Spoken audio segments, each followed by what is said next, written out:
I'm so tired of my ex-husband's wife wanting to be my friend just because he cheated on us both. I don't understand why I'm in this situation, and honestly, I'm frustrated because even my own family tells me I'm the bad one here.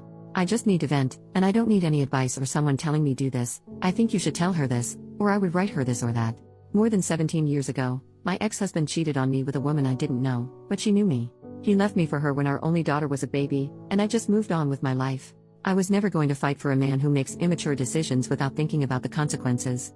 He married that woman, and I continued with my life, preferring a healthy co-parenting situation for my daughter. He never showed remorse and even told me that our relationship was always a mistake and that she was the love of his life. That helped me realize he was a complete jerk, and I didn't need a man like that in my life. Now, he has cheated on her, and for some reason, this woman, who always had a cold and distant relationship with me, insists on talking to me every day. I found out about the infidelity from my daughter, who wasn't affected by it, so I didn't think much about it. The only thing that concerned me was whether he could continue having our daughter at his house on weekends as usual. But his wife started sending me messages explaining what happened when I never asked her to. In the past, I only spoke to her if her husband didn't respond to my texts about our daughter.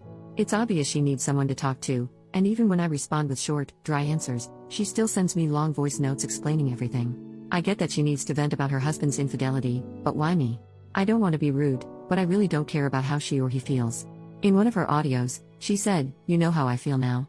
Like, I guess? But that was 17 years ago. It's not the same. To be 100% honest, she can't compare her situation to mine at all. A woman who had just given birth and was told by her husband that he'd been cheating on her for a long time with another woman who wasn't boring in bed and knew how to appreciate him, versus a woman who knew her husband was unfaithful and chose to marry him anyway. Anyway, I've tried to ignore her as much as possible, but when I talk to my family or friends about it, most of them say things like, "Oh, but she must feel lonely. She wasn't to blame for being the other woman. I think you should be more empathetic. We all need someone to talk to," or my personal favorite, "She's not to blame for him being a cheater. You should understand her because she needs help."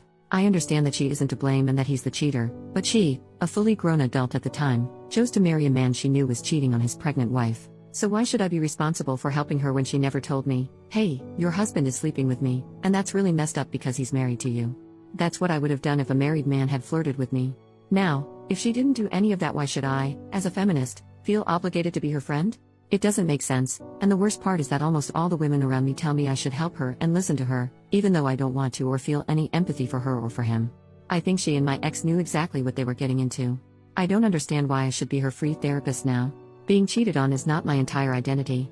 I don't need to talk about it 24/7 with her. I've chosen to ignore her, and that's what I'm going to keep doing, even if it makes me a bad feminist for not feeling empathetic.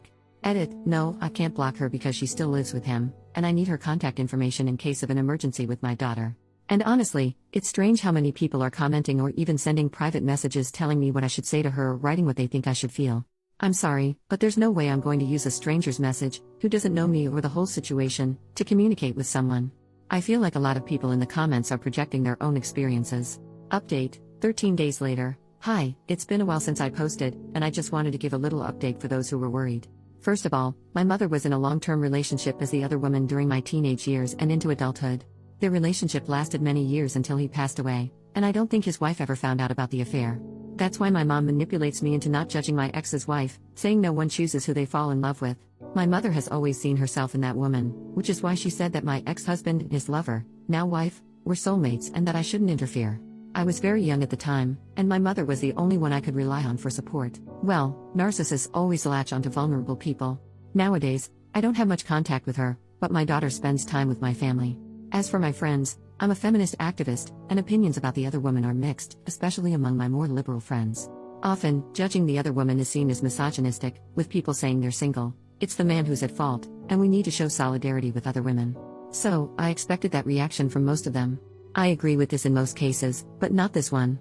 I can feel empathy when the woman didn't know or was being groomed as a minor, but in this case, I don't feel any pity because she knew exactly what she was doing. Women can also be mean and cruel.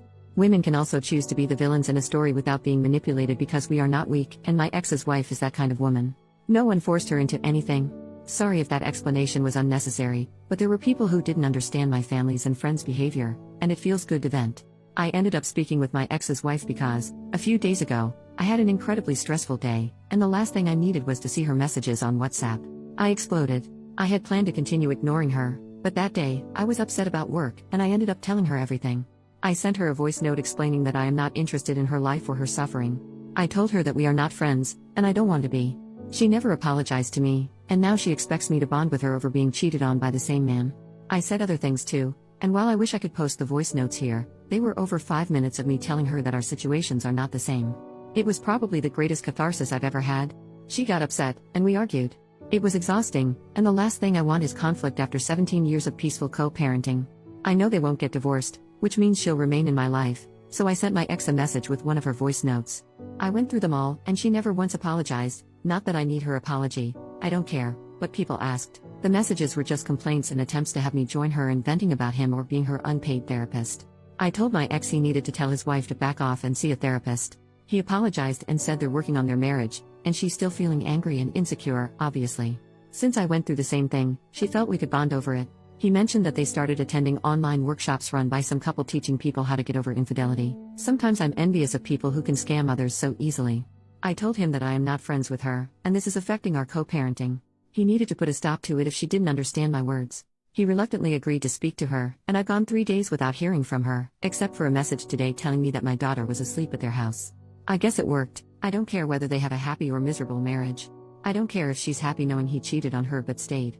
I just want to live in peace without dealing with people in their 40s who still act like they're in high school.